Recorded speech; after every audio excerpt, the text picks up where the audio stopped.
Mes petits moches, il est 2h30, je vais au petit-déj. C'est dur, j'ai dormi 2h30. Là, c'est vraiment... c'est très très dur. Je vais au petit-déj et après nous on part pour le Caire.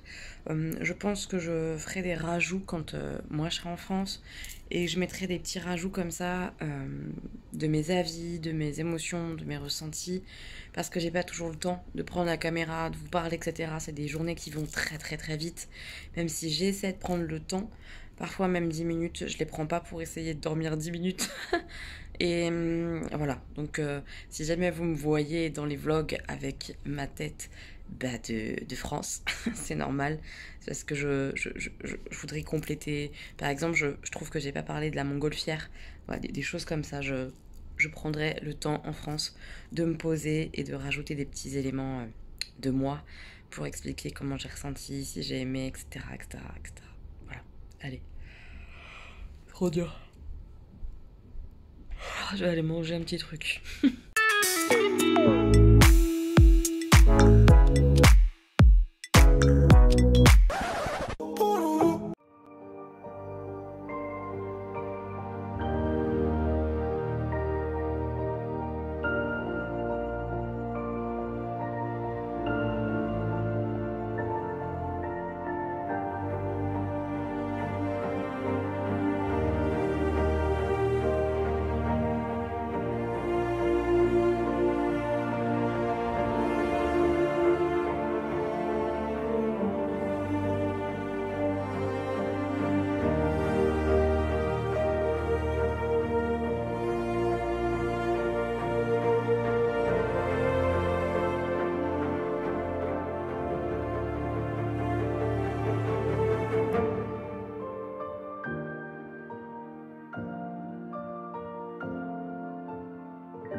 On est très fatigué aujourd'hui, donc on a écouté les explications dans le bus. Ça, c'est la pyramide de Khéops. Les autres, j'ai avoir du mal à retenir les noms parce que c'est des noms plus compliqués. C'est une des pyramides les plus abîmées, a priori, du plateau de Gizeh. Donc là, c'était l'entrée initiale.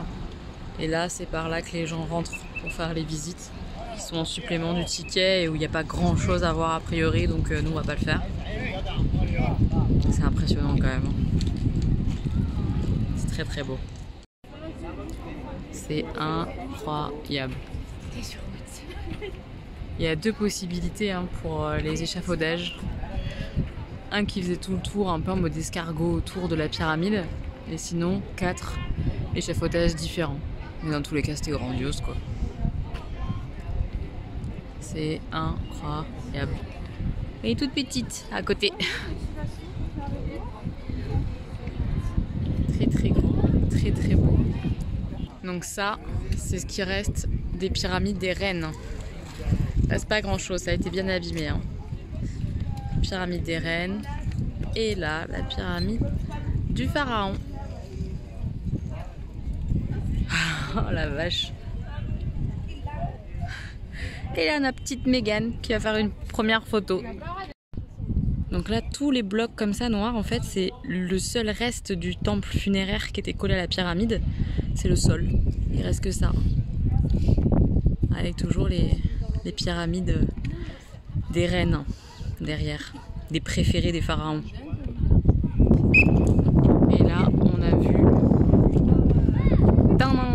sur la deuxième. Et je crois que c'est celle qui est, entre guillemets, la mieux conservée. Le guide va nous expliquer après. Et on voit même la petite en bas, là-bas, la troisième.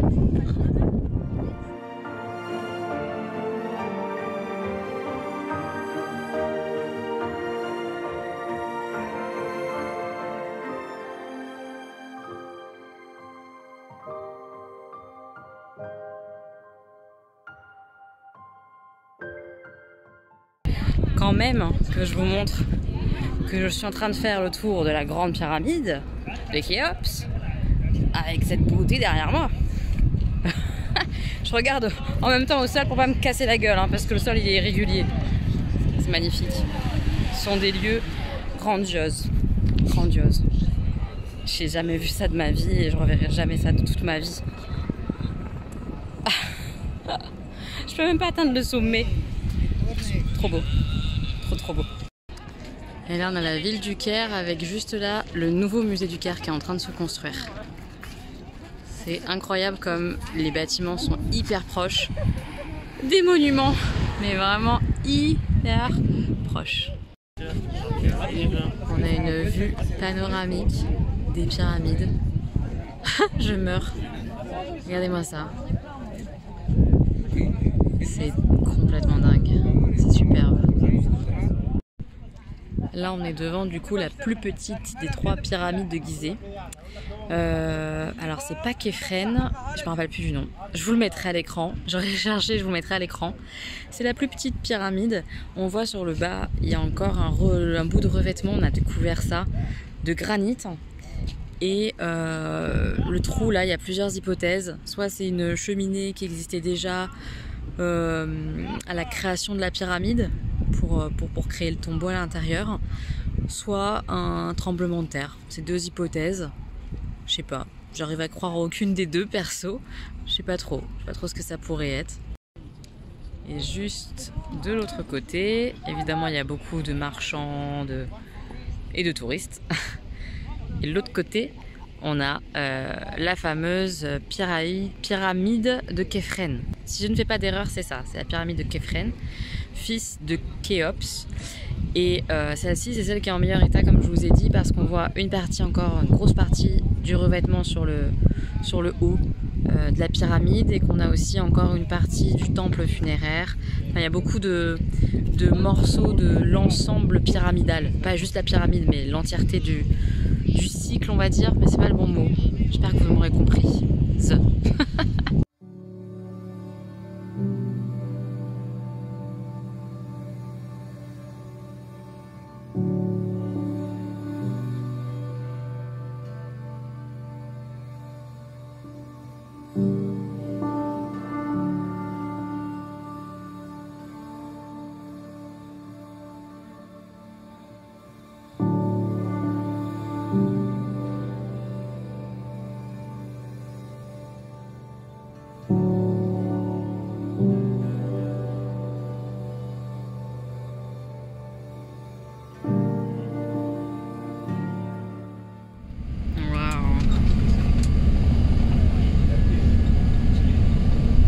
Voilà le sphinx de Gizeh. Mon Dieu. Et derrière ce monde, le temple de la vallée du roi Képhren.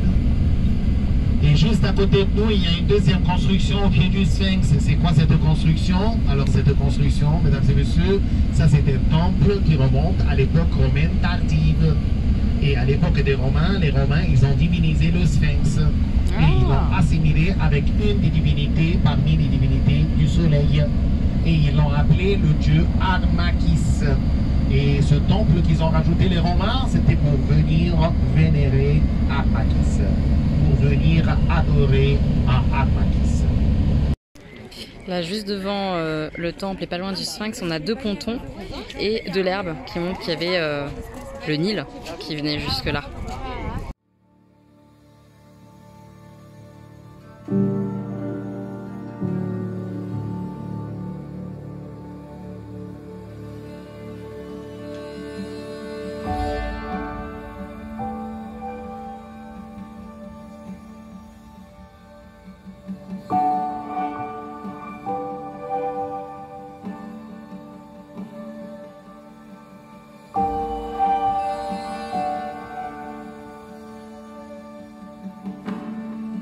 Est-ce qu'on est en train toutes de passer pour faire un bisou au sphinx? Carrément. On est en train de faire des bisous.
On a mangé dans un restaurant au Caire et on vient d'arriver au musée du Caire.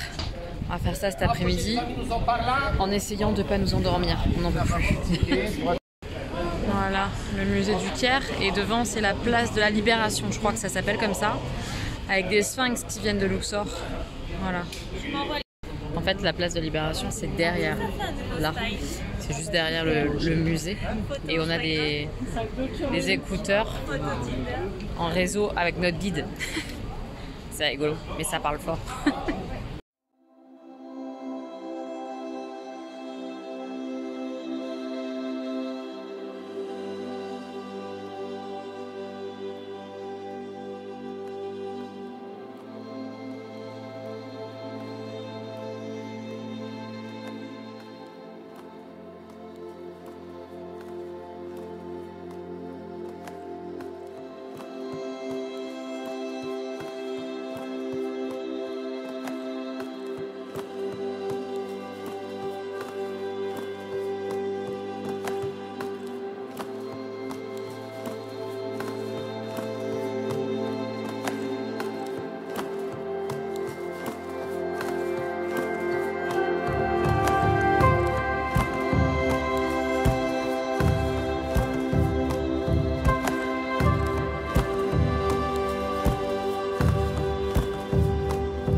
Et le Boucron, il est là pour faire un rappel à tout le monde que le souverain, il était terroriste sur terre. Le Boucron, il est là pour protéger la nuque du souverain.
dans l'avion, retour à Luxor.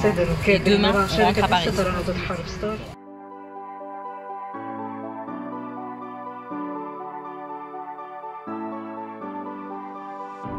I'm holding on, if almost gone.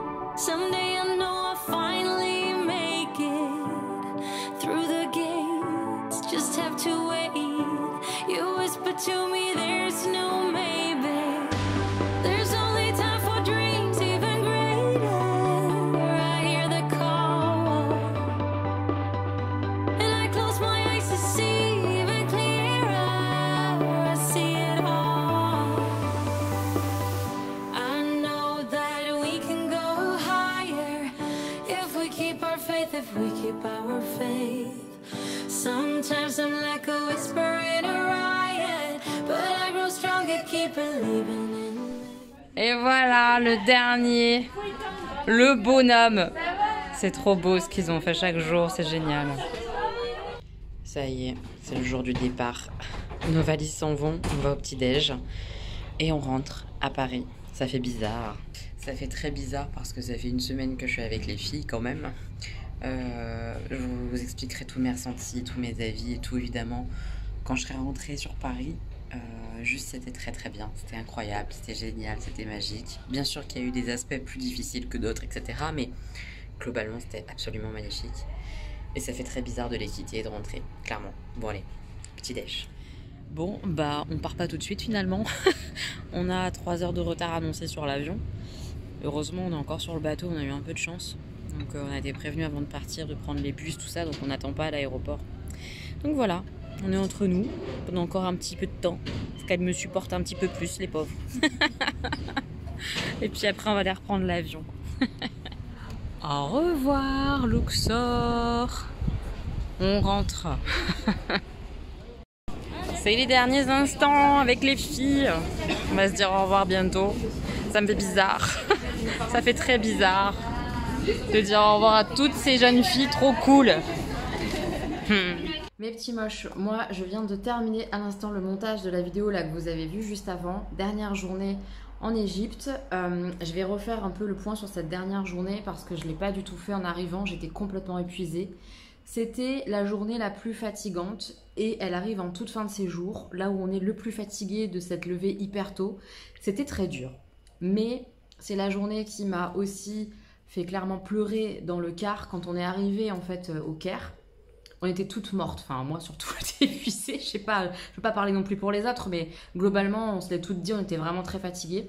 Moi je dormais à moitié dans le car malgré les explications du guide qu'on a eu pour toute la journée du Caire, qui était pas notre guide habituel, hein, c'était pas Mina, c'était un autre guide, très très bien et adorable et tout, qui comprenait bien qu'on était fatigués. Moi j'essayais au max de rester concentrée et éveillée, mais il y a des moments où je suis partie dans le car, c'était trop dur de rester éveillée. Et du coup je dormais, et au bout d'un moment j'essayais comme ça de me réveiller, et j'ouvre les yeux, et au loin, et c'est des images que vous voyez que j'ai filmées après, je vois les pyramides. Pyramide de Gizeh s'il vous plaît. Et là vraiment j'ai les larmes qui coulent comme ça sur mon visage parce que c'est incroyable, parce que c'est le rêve de ma maman, parce que c'est vraiment ce dont elle me parlait quand j'étais petite, c'est elle qui m'a donné cette passion de l'Égypte comme ça, et elles étaient là pour de la vraie et j'allais les voir, j'allais les toucher et ça se réalisait et je concrétisais un petit peu ça et c'était complètement dingue dans mon cœur, dans mes émotions, dans mon ressenti.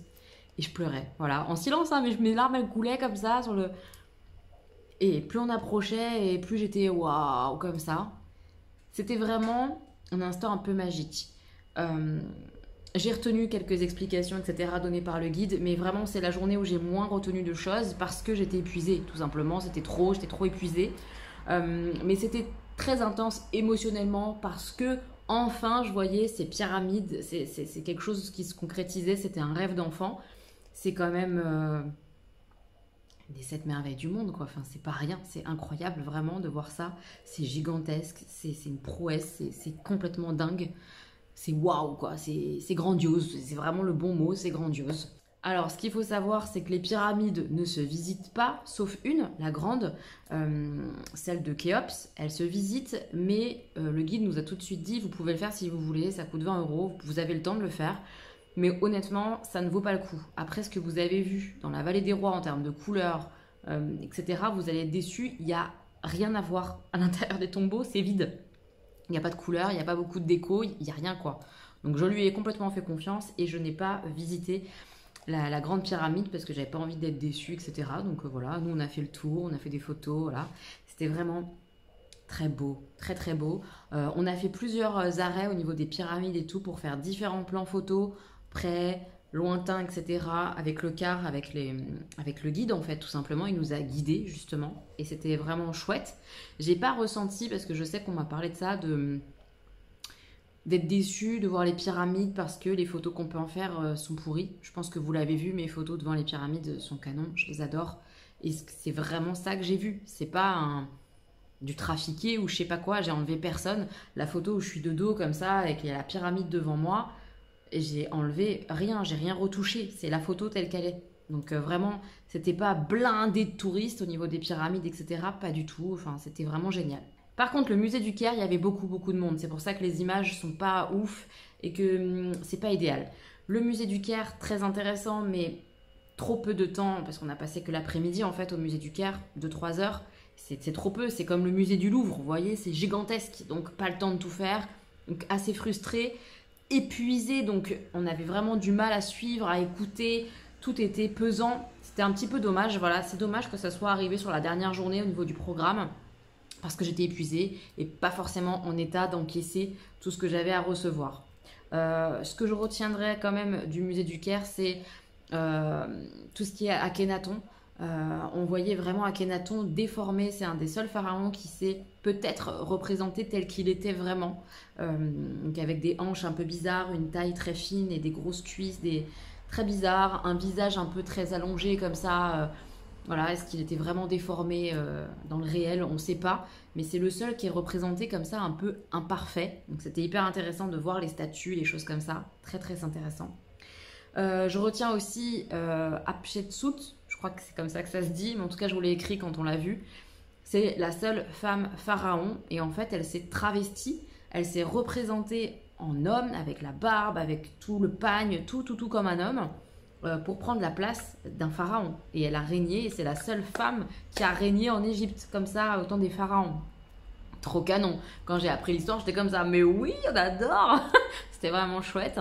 Et évidemment, tous les trésors qui concernent Toutankhamon. Une merveille, évidemment. C'était sublime. Je vous ai annoté, comme je pouvais, les différentes images. Le trône est superbe, tout en or, comme ça, c'est magnifique.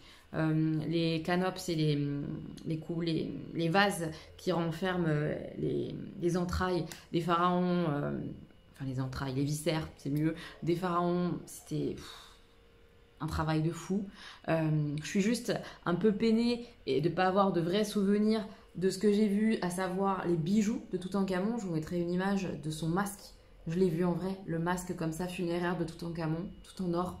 C'est incroyable et en fait tous les bijoux de Toutankhamon sont dans une salle où il est interdit de filmer, interdit de prendre une photo, c'est interdit, c'est illégal, donc évidemment on ne joue pas avec ça, on ne fait pas de photos, mais on en prend plein la gueule. Mais vraiment, c'est un des trucs qui va vraiment beaucoup me marquer, tellement c'était incroyable de voir tous ces or, tous ces... Les trésors comme ça, Toutankhamon, c'était merveilleux. On a vu beaucoup de momies, etc. Je vous ai filmé plein de momies différentes et tout. Mais ce qui est un peu frustrant, c'est qu'il n'y a aucune pancarte dans ce musée. Elles sont là et tu sais pas qui, quoi, comment. Tu sais pas. Ça serait impensable au musée du Louvre. J'ai trouvé que le musée du Caire était quand même genre vétuste. Beaucoup de poussière sur des vitrines. Pas entretenu en fait un peu. Et c'est quand même vachement dommage. Alors est-ce que c'est parce qu'ils ont construit le nouveau musée? Peut-être, je ne sais pas. Peut-être que j'aurai l'occasion d'y aller un jour, j'en sais rien et je pourrais vous dire. Mais waouh! Waouh, c'était une journée très intense, très fatigante, mais waouh. Et le retour, comme vous l'avez vu, il y a eu du retard. Finalement, on nous a fait partir en catastrophe. On n'a pas attendu 3 heures sur le bateau. On est parti beaucoup plus tôt. Pour nous faire attendre quand même à l'aéroport, on avait bien les boules. Mais on a eu en gros 1 heure, 1 heure et demie, je crois, de retard, si je dis pas de bêtises, sur les horaires initiaux, sur le vol de retour de Paris. On a eu du retard un petit peu partout en Égypte au niveau des vols, des avions. C'est vraiment un peu l'enfer, beaucoup de contrôles. C'était un peu chiant. Après, ça s'est bien passé, mais c'était un peu chiant. Le seul fois où on n'a pas eu de retard, c'est au départ de Paris. Voilà, en France. Et puis on n'a pas été trop embêté en France, mais ouais, vraiment en Égypte, beaucoup contrôlé et tout et tout. Mais bon, ça s'est très bien passé, une très bonne dernière journée. Je pense que vous l'aurez compris, mon voyage, pour moi, a été incroyable. J'en suis très contente. Maintenant, j'attends toutes vos questions dans ce vlog-là. C'est là que vraiment, vous n'hésitez pas à poser vos questions, peut-être en rapport avec copines de voyage, en rapport avec les prix, pas les prix, avec ce que j'ai vu, ce que j'ai pas vu, l'histoire, enfin ce que vous voulez, mes ressentis sur telle ou telle chose. Tout en rapport avec le voyage que j'ai fait, n'hésitez pas à poser vos questions et on fera, je ferai pour vous ensemble, on fera une vidéo bilan où je réponds à vos questions et où moi je dresse un peu le bilan, même si vous l'aurez compris, il est très positif. Voilà. J'espère que cette série de vlogs qui a été assez longue vous aura quand même plu, malgré la longueur et tout. Voilà, moi je les ai fait pour moi très égoïstement. Avec grand plaisir, je vous les partage, mais je suis très heureuse d'avoir fait ça, j'ai un souvenir à vie de ce magnifique voyage et je suis très heureuse. Je vous embrasse très fort mes petits moches. À très vite du coup pour le bilan de l'Égypte. J'attends toutes vos questions en commentaire, ok? C'est maintenant qu'il faut les poser. Je vous embrasse fort.